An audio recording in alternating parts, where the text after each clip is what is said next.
Hi, my name is William Xavier Euma, and I'll be talking about violence among the youth and the young people in America.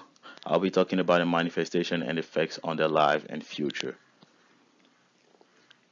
We have to stop the youth violence. Violence is widespread among the young people in the United States. Violence ranks at third on the leading causes of death for young people with ages ranging between 15 and 22. Youth violence take many different forms. I decided to focus on three forms of violence: sexual violence, physical violence, psychological violence. I'll be discussing their mechanism and consequences on the young people. I put the violence cross sign because, again, we have to stop violence and fight against it. Sexual violence. Sexual violence perpetration involve forced kissing and wanton sexual contact, attempted or complete rape. It is reported that 63,000 youth under 18 are victims of sexual assault every year.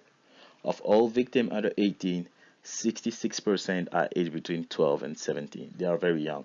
They are like early teenager or teenagers like going to middle school or high school. And it is reported that 93% of the child victim often know the perpetrator. So it is happening in the close circle, people near them. So it is important to know that. Sexual violence in high school. According to studies of women in the States, 14.4% of high school girls experience sexual dating violence against 6.2 for boys. These teenagers are pressured or forced into sexual interaction by their partners. The report numbers are very low, less than 7%, because the victims are often blamed by the abuser or fear to be shamed. I took the picture of the young man with it was raped by her because sexual violence also happened to boys, but the report number for boys are even lower than the girls because the boys with the social construct that you have to be a man, like you are supposed to be stronger than a woman and stuff like that, they do not report them because they feel like their manhood is being threatened. Sexual violence on college campuses. I integrated college campuses because we are college students and that's something that we can relate to. Among college students, 11.2% of all students experience sexual assault through physical force, incapacitation, or violence. 23.1% of female undergraduate students and 5.4% of male undergraduate students experience sexual assault. With college students and campuses, the tendency to incapacitate the victim using alcohol or drug is higher because we have parties and social events where alcohol is present, and that's why 70 to 80% of the sexual violence committed on campuses involve alcohol. Facing the problem of sexual assault and its consequences. Sexual assault and the violence coming with it can have terrible effects on the victim. Victims of sexual abuse experience a high decrease in self-esteem and sometimes chronic depression that can lead to self-harm and eventually can lead to suicide. I put the if you tell anyone I'll kill you because sometimes they internalize it because they fear the abuser while they need help. That's why I put the help picture right next to it. Psychological violence and bullying. Psychological violence or emotional abuse is characterized by subjecting or exposing another person to behavior that may result in psychological trauma. The trauma can be anxiety, chronic depression, and lead to suicide. Deep psychological abuse involves physical intimidation, online or cyberbullying, public humiliation. I put the boy's picture because he's using a defensive stance trying to protect himself from bullying, and I felt like it really presents what it is. And the bottom pictures represent what is happening among the young people. They talk behind each other. It usually starts with that, like, oh, there are rumors about me, people are saying mean stuff behind my back, and all that. Words can be harmful, and this is the case with psychological and violence and bullying. Cyberbullying, a plague to take seriously. Over half of adolescents and teens have been bullied online, and about the same number have engaged in cyberbullying. More than 1 in 3 young people have experienced cyber threats online. Over 25% of adolescents and teens have been bullied repeatedly through the cell phone or the internet. So there's a lot of teenagers being experiences cyberbullying, but only 1 of 5 cyberbullying incidents are reported to police. Without the reports, it's very difficult to know that it is happening, and it's very difficult to help them. So that's something that needs to change. That more people experiencing that or witnessing that need to come forward so that the people get being abused can have help. Bullying among the LGBTQ community. From these guys, we learned that gender is a social construction and that we live in a society that really reinforces and preach the binary male-female gender identity. So it is very difficult for young LGBTQ members to feel accepted and integrate themselves among their peer who are non-LGBTQ members. They are twice as likely to experience psychological abuse at school compared to their non-LGBTQ peers. 71.3 of LGBT students hear homophobic remarks every day, so that's something that needs to be addressed and changed so that there's more acceptance at school among young people.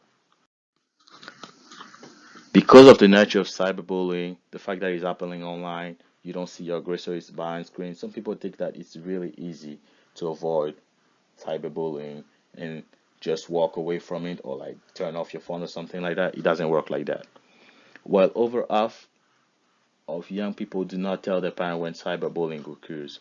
This is something that needs to be addressed and corrected. One on one of 10 parents only know that this kid is facing cyberbullying. So that means that 90% of the parents of the kid who are cyberbullied do not know about it. That's like one person, one very important person to you that can help you who does not know about it. So if nobody knows about it, only you knows about it, and the aggressor is almost like it is not happening. Nothing can change. Yeah, it is helping the aggressor. They have more power over you. And 50, when being bullied, 15.4% of teenagers avoid school. That's something that is very terrible. That a kid is forced to like avoid school because of the fear of what is happening there. That is something that need to be taken care of. Physical violence, young men, and hypermasculinity. Because we read the paper, the consequences of the criminal justice pipeline on Black and Latino masculinity, I felt like this topic was perfect for this presentation about violence in young people. So, according to World Health, physical violence is the intentional use of physical force or power, threatened or actual, against oneself, another person, or against a group or community, which either result in or has a high likelihood of resulting in injury and death. So young boys, especially Latino and Black, not all the Latino and Blacks here, but the majority of the kids representing the juvenile justice system are Black and Latino. So those kids over there, they are in contact with hypermasculinity and use it as a way to protect themselves. They want to gain respect in the street or their environment, but the environment is full of violence. They have violence at home, at school, in the neighborhood, violence when they are interacting with the police because the police is very present in the neighborhoods with where we have kids. They have some neighborhoods you have a higher tendency to have police over there, especially neighborhoods where you have a lot of minority and stuff like that. So and these kids are expected to succeed in school, in life, and all that, but they are given zero tool to do that. All they know is that, oh, to face violence, you need more violence. They can fall into a much bigger threat that is gang life.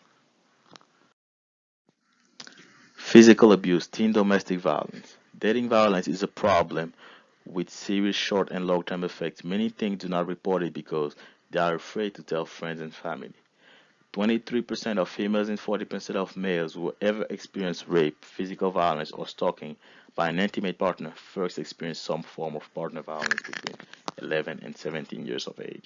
It is something that is happening when people are really young, when they are going to middle school or high school, and it's also said that 40% of people say they would not know what to do if they were to witness dating abuse or sexual assault. Well, the thing is to report it because, again, without report, without people knowing it, it can still happen because no one, can step in and help you. Teen domestic violence, escape the vicious cycle.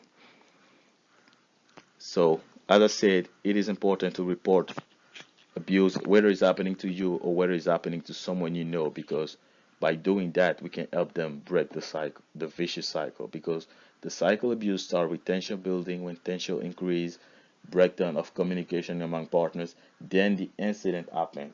When the act of violence happen, then there's the reconciliation phase. The abuser might apologize, give excuse, or even worse, they blame the victim for what happened, or they deny the abuse occurred.